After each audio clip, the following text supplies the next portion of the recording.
Graça e paz, meus irmãos. Tá certo que eu cumprimentei fraquinho, né? Graça e paz, irmãos. Que susto. Eu quero falar nessa noite com os irmãos sobre igreja terapêutica. Mas antes, eu gostaria de orar com os irmãos. Gostaria de orar por aqueles que têm algum problema, alguma dificuldade, que te impede, que tira a tua paz de ouvir a voz do Senhor. Porque por mais que nós estejamos nas mãos do Senhor, muitas vezes as coisas dessa vida nos tomam, arrancam nossa paz, arranca a nossa tranquilidade e ficamos reféns daquilo que tem impedido de servirmos ao Senhor. Por isso, se você tem alguma coisa que hoje rouba a tua paz e te impeça de ouvir a voz do Senhor, vamos orar ao nosso Deus. Pai querido, nas tuas mãos nós entregamos as nossas vidas, na esperança de que o Senhor cuide de nós, na certeza de que teu cuidado é real, na certeza de que o Senhor estende a tua mão, na certeza que os teus cuidados nunca falham. Por isso, em nome de Cristo Jesus, traz paz a cada um de nós. Fala a nós nesta noite, que nós possamos ouvir a voz do Senhor, apesar de todas as situações e circunstâncias, que o teu Espírito fale aos nossos corações nesta noite, em nome de Cristo Jesus. Amém. Certa manhã, uma senhora, já idosa, se dirigiu a um parque da cidade. E ao chegar ao parque, cuidadosamente, ela procurou um banco, afastado de todas as demais pessoas que estavam no parque, sentou-se num banco, distante de todos, e ali sozinha, ela começou a chorar. Na mais profunda de angústia do seu coração, ela se derramou ali sozinha. Quando ela menos esperava, uma garotinha que estava ali sentada, brincando com as outras crianças, estava sentada ao lado dela. E ela perguntou para a garotinha por que ela estava ali. E por que ela não ia brincar com os coleguinhas. A criança, que estava olhando para frente também, com os olhos no horizonte, põe a mão nas pernas dessa senhora, olha bem para ela e com voz suave disse: os meus coleguinhas não precisam de mim hoje, mas a senhora precisa. A senhora precisa de alguém que fique com a senhora. Quanto custa cuidar de alguém? Quanto custa ser bênção na vida de alguém? Quanto se é possível ser responsável por alguém? Quais os requisitos para se amparar os que estão feridos, cansados, angustiados? E S. Schuper, em sua obra O Pequeno Príncipe, ele escreve assim: tu te tornas eternamente responsável por aquele que cativas. Quando falamos de igreja terapêutica, o que nós pensamos?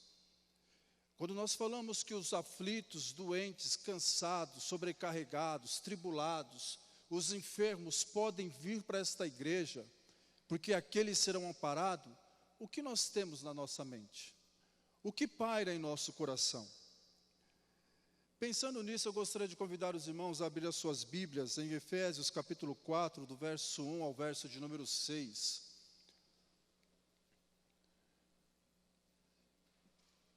Efésios capítulo 4, do verso 1 ao verso de número 6, que diz assim: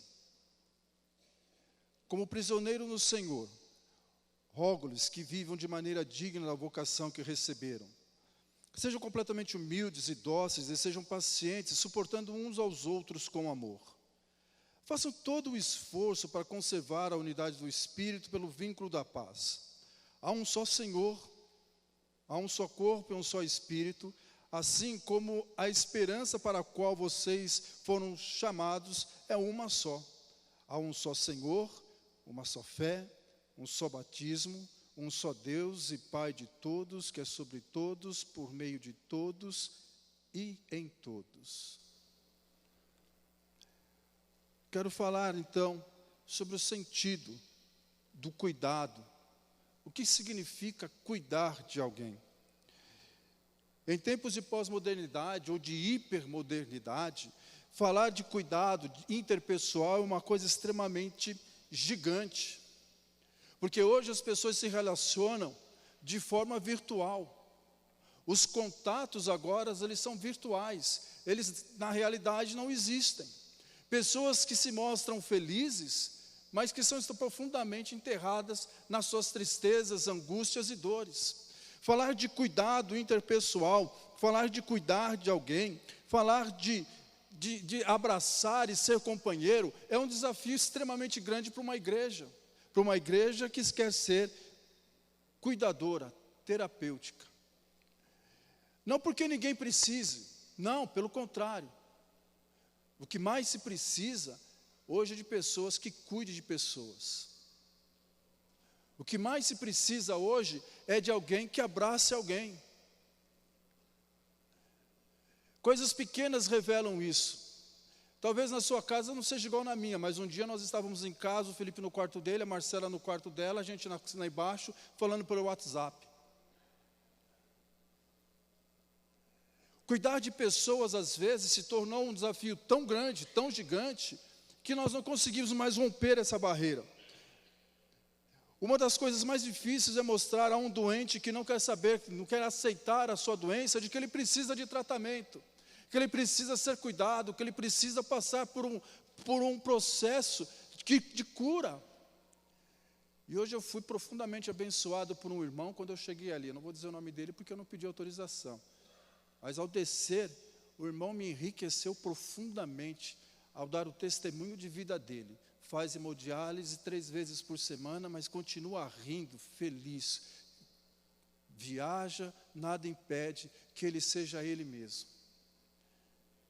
Quantos de nós conseguimos passar pelas dificuldades que a vida nos apresenta, sorrindo e dando graças a Deus? Paulo, ao escrever à igreja de Éfeso, ele trata isso de uma forma sublime. E eu queria compartilhar com os irmãos 3 princípios que eu vejo nesse trecho. O primeiro princípio é que ser uma igreja terapêutica faz parte da sua vocação. O verso de número 1 diz: rogo-lhes que vivam de maneira digna da vocação que receberam.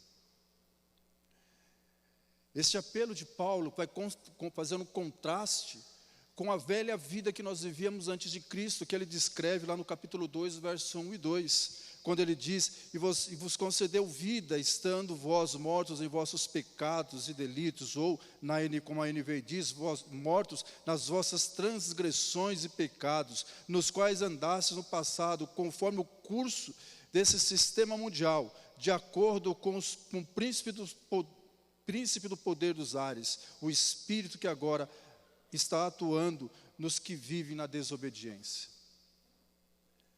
É esse contraste com esta vida que Paulo está apelando, rogando, para que a nossa vida seja diferente.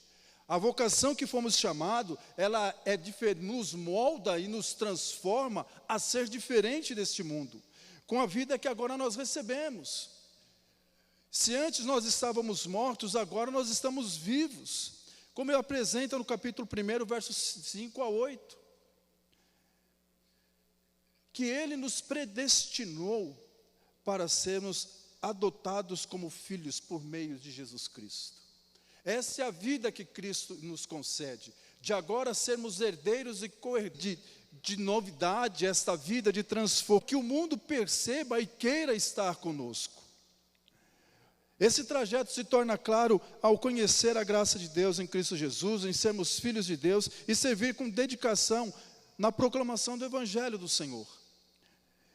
E eu entendo que proclamação aqui não é o simples fato de falar que Cristo ama, que Cristo salva, mas ir além, mostrar que Ele transforma conforme o próprio apóstolo Paulo vai nos ensinar em Romanos capítulo 12, o verso de número 2, que diz: mas se amoldem ao padrão, não se amoldem ao padrão deste mundo, mas transformem-se pela renovação da sua mente, para que sejam capazes de experimentar e comprovar a boa, agradável e perfeita vontade de Deus. Essa é a vocação que nós recebemos, de uma vida nova, transformada, restaurada, a ponto de fazer com que outros possam ver essa transformação e se amolde também a ela. Vida cristã é ensinada e aprendida.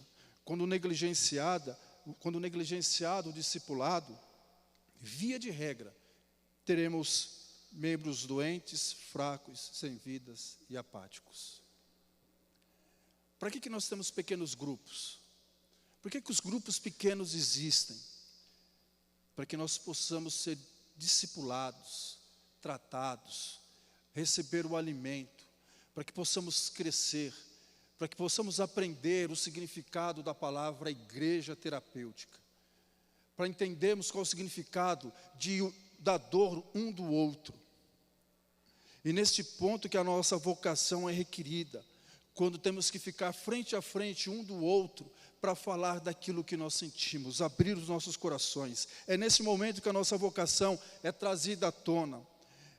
Esse modo digno de viver da nossa vocação, ele é fruto da comunhão que desenvolvemos dentro da nossa igreja, dentro das nossas relações, de saber que você não é mais um aqui dentro, mas você é parte de mim.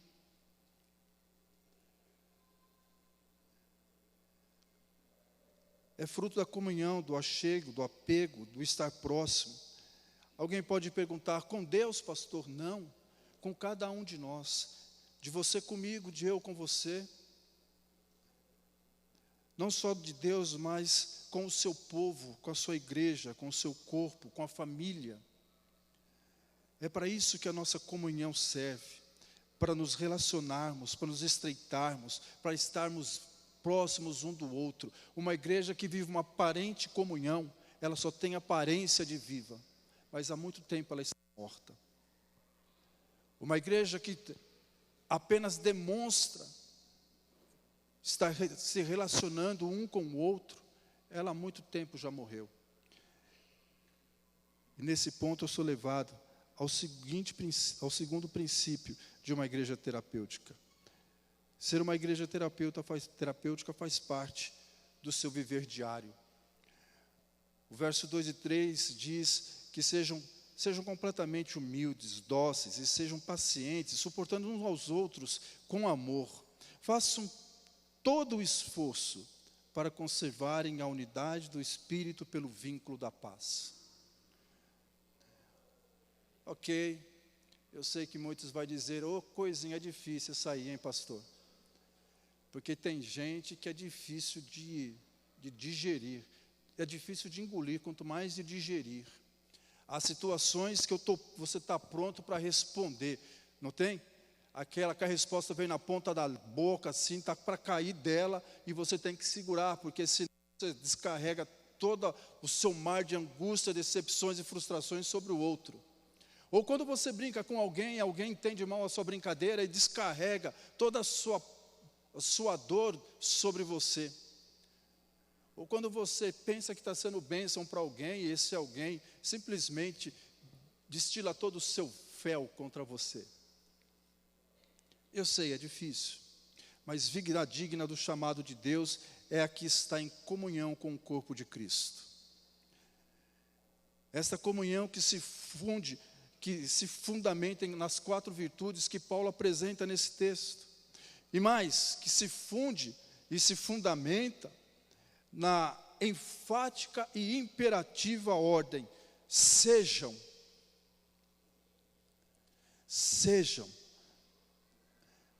completamente humildes. Não existe comunhão onde você é superior ao outro, aonde eu olho o outro de cima para baixo. Não existe comunhão aonde o outro está sujeito a mim. E Paulo se apresenta dizendo: olha, eu como prisioneiro do Senhor. imploro, rogo, exorto a vocês que sejam completamente humildes. Paulo poderia dizer eu, apóstolo, mas ele prefere se dizer o prisioneiro do Senhor, para se colocar no mesmo nível de todos os outros servos, discípulos de Jesus Cristo. Eu sofro as mesmas dores e as mesmas agonias que vocês sentem. Hoje de manhã eu estava dizendo, quem já fez uma imagem do apóstolo Paulo? Né? Levanta aí, Maius. Aí o cara vai olhar assim, Paulo era assim, igual ao Maius, com essa barba fechada, olha a palavra, não adianta você olhar para mim, olha lá, com essa barba fechada, alto, bonito, elegante. Paulo não usava óculos naquela, senta, Maius, não usava óculos naquela época, mas um cara assim. Bom, não, Paulo era baixinho, careca, de perna envergada e cheio de marca no seu corpo, de tanta surra que ele levou, por causa do Evangelho. Ser baixinho, careca e feio, de perna envergada, ninguém quer ser. Mas ser o Maílson, muita gente quer ser.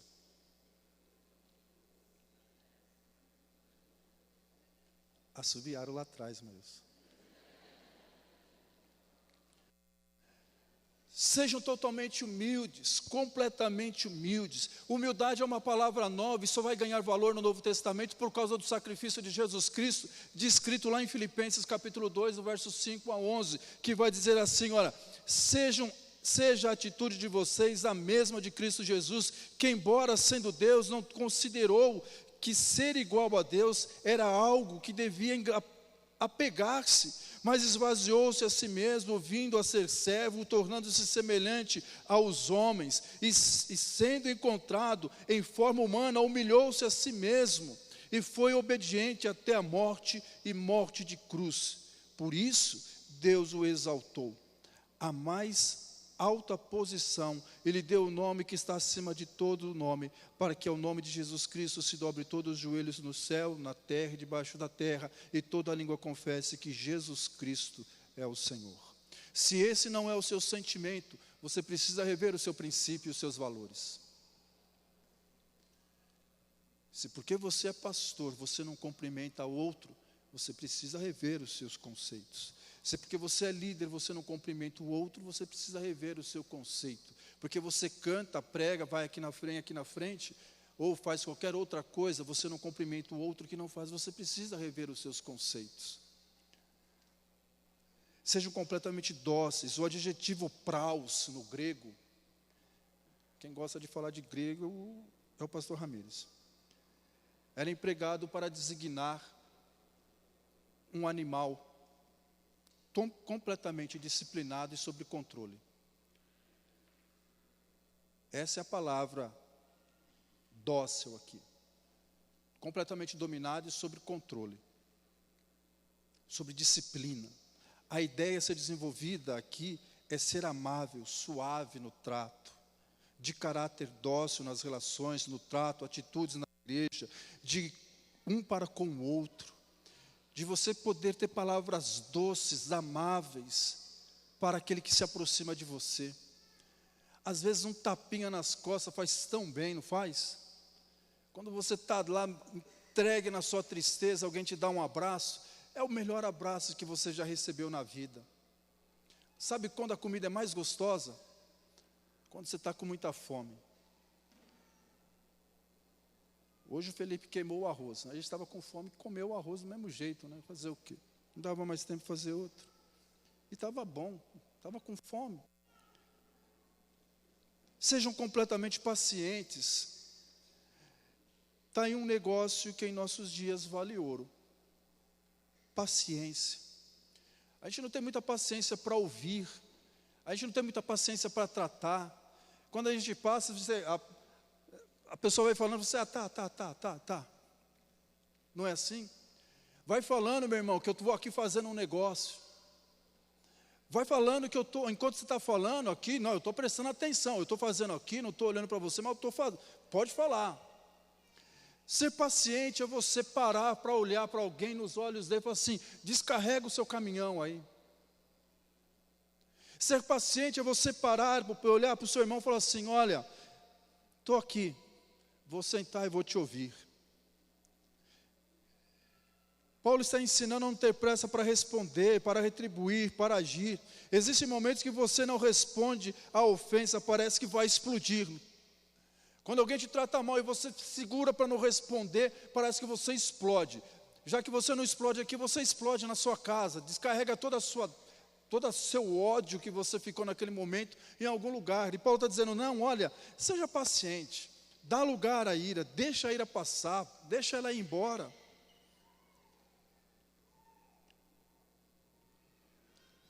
O apóstolo ensina, não exploda, não responda, mas reflita, respire fundo, pondere, conte até 10, olhe para o seu irmão e continue amando ele. A comunhão desenvolvida na igreja deve ser o guia, e por esta razão Paulo fecha a ideia desses dois textos dizendo, suportando uns aos outros em amor. A ideia do apóstolo Paulo é, olha, vem aqui, desliga aí o seu celular, o seu WhatsApp, desliga aí o seu Facebook, senta aqui, deixa passar e vamos conversar.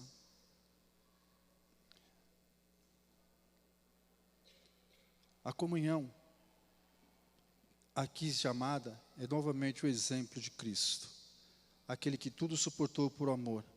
Esse sentimento que em Colossenses capítulo 3, o verso de número 14 é chamado do vínculo da perfeição. O que nos leva ao terceiro princípio. Uma comunidade terapêutica, ser terapêutica faz parte da sua diversidade.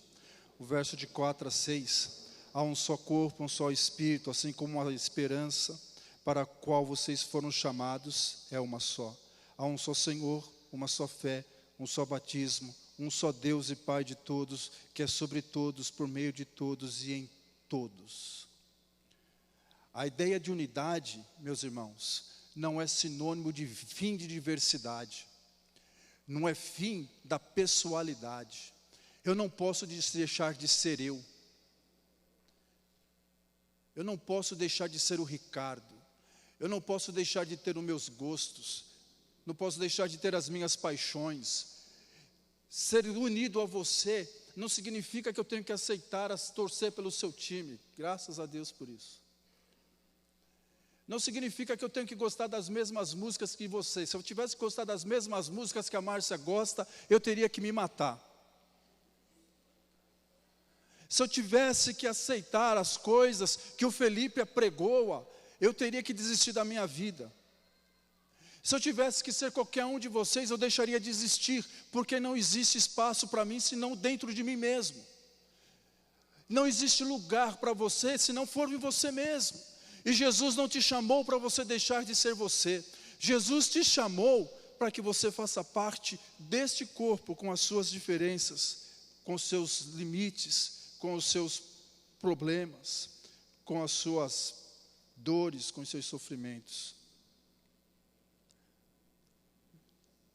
O capítulo 1, verso 13 e 14 disse, nele, quando vocês ouviram, creram a palavra da verdade, do Evangelho, que os salvou, vocês foram selados pelo Espírito Santo da promessa, que é a garantia da nossa herança, até a redenção daquele que pertence a Deus, para o louvor da sua glória.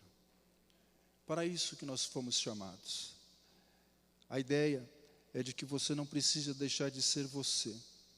A comunhão é construída dentro e por meio das nossas diferenças. E o Espírito irá nos conduzir na construção desta comunhão.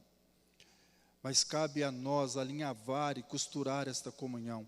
Para fortalecer esse princípio, o apóstolo Paulo usa a Trindade como o exemplo de edificação para o seu pensamento. Um só Espírito, um só Senhor e um só Deus. Assim, como não há divisão nem variação no Senhor, a Igreja de Cristo deve permanecer unida e lutar para que esta unidade prevaleça. E assim Cristo seja exaltado para a glória de Deus Pai, por meio do Espírito que em nós opera. Assim, meus irmãos, eu quero concluir dizendo que a cura das feridas do nosso corpo, da nossa alma e do Espírito, o socorro que almejamos, a palavra amiga que queremos receber, a mão estendida ao aflito, é fruto da unidade de Cristo. É fruto do vínculo que estabelecemos entre nós e o Senhor Jesus. E Cristo nos convida a segui-lo neste processo. Um coração ferido e amargurado não pode trazer vida e restauração. Não pode nos tirar das profundas trevas em que nós estamos mergulhados. Não pode tirar os nossos sentimentos das tristezas. Não pode nos resgatar das nossas depressões, das nossas angústias. Um coração amargurado não pode nos colocar em liberdade. Um coração ferido, triste, ele não pode trazer vida, porque só existe morte dentro dele. Para que nós possamos experimentar a graça do Senhor, precisamos sair desse abismo. E por esse motivo, Deus nos convida à sua graça. O Pai das luzes nos chama para dar um coração disposto a obedecer e cumprir o seu querer. Deus deu a sua vida para que nós pudéssemos aprender o que Paulo quer ensinar quando foi para a liberdade que Cristo nos libertou. Fomos para ser livres, completamente livres, que o Senhor Jesus nos resgatou. Por isso, eu gostaria de convidar a você a examinar o seu coração e ver até onde você está mergulhado em dor, tristeza, angústia, amargura, aquela dor que dói e só você sente. Parar para pensar na todas as vezes que você chorou sozinho na noite, molhou seu travesseiro e ninguém viu. Eu gostaria de convidar você a examinar o seu coração, para poder experimentar o novo do Senhor. Gostaria de desafiar a você a dizer para Deus o quanto dói a sua ferida. Gostaria de desafiar a você a pegar toda a sua carga e hoje colocar nas mãos do Senhor e sair daqui curado, restaurado. Eu gostaria de orar com vocês, mas eu gostaria de antes que os irmãos cantassem e meditassem na letra da música, que diz o quanto Deus é importante para um coração restaurado.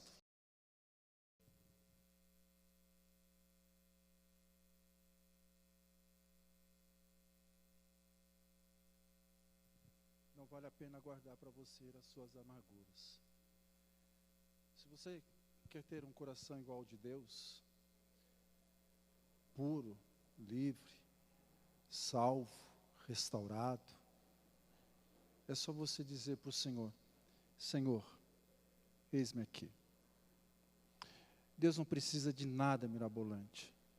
O que Deus precisa é que você reconheça que você é carente dele. Por isso, é que nós vamos orar.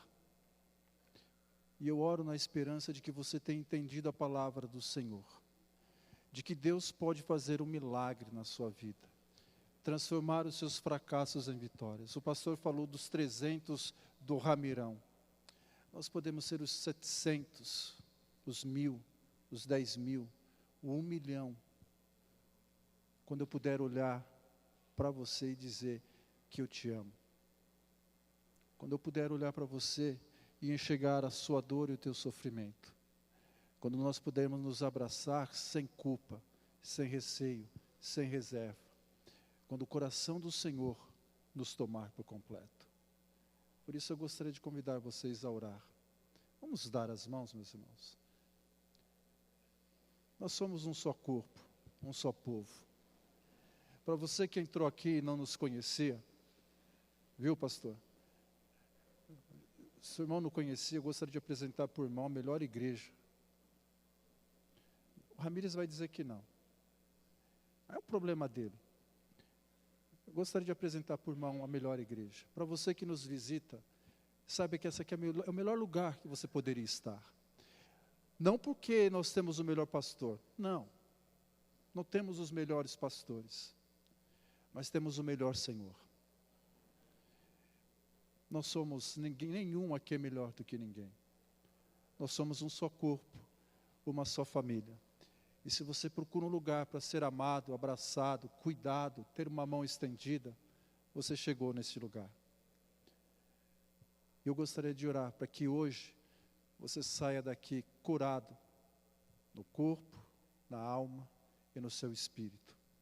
Para que Deus possa ser Deus na sua vida e nós possamos colher o melhor de Deus para cada um de nós.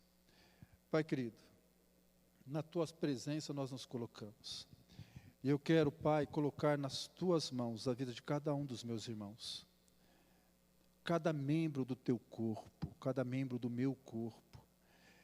E pedir, ó Deus, que a tua graça e o teu amor, que a tua consolação, a tua misericórdia, que excede todo entendimento e que se renova a cada manhã, possa ser derramada sobre a vida de cada um de nós. O Senhor nos conhece. O Senhor sabe aonde está a dor. O Senhor sabe onde está o sofrimento, a angústia, aquilo que ninguém conta para o outro, mas o Senhor sabe aonde está. Por isso, Deus, eu confio nas tuas mãos a vida de cada um dos teus filhos aqui, de todos eles que aqui estão congregados, para que, ó Deus, a tua obra seja completa. Deus, nós almejamos ser bênção neste lugar, mas nós só podemos ser, ó Deus, o dia que nós somos bênção para nós mesmos. Por isso eu clamo ao Senhor, que o Senhor nos abençoe, para que nós possamos cumprir, Senhor, esse desejo de ter um coração igual ao teu, de olhar com os teus olhos, de amar como o Senhor amou, perdoar como o Senhor perdoou, abraçar como o Senhor abraçou. Por isso nós te pedimos, ó Deus, para a glória do teu nome, que o teu Santo Espírito nos alcance por completo. Completa a tua obra. Fala, Deus, aos nossos corações. Não nos deixa sair daqui, ó Deus, vazios, tristes, amargurados, mas que a tua alegria possa ser derramada sobre nós nesta noite, e que nós possamos experimentar o melhor do Senhor. Faz assim, ó Deus, nos dá graça sobre graça e bênção sobre bênção, e de tudo, ó Deus, que a vida nos tomou, nós clamamos ao Senhor, que o Senhor derrame em dobro, para que em tudo a tua igreja seja suprida, e em tudo o teu nome seja glorificado. É o que nós te rogamos, em nome de Cristo Jesus. Amém. Que Deus abençoe os irmãos, queiram assentar-se.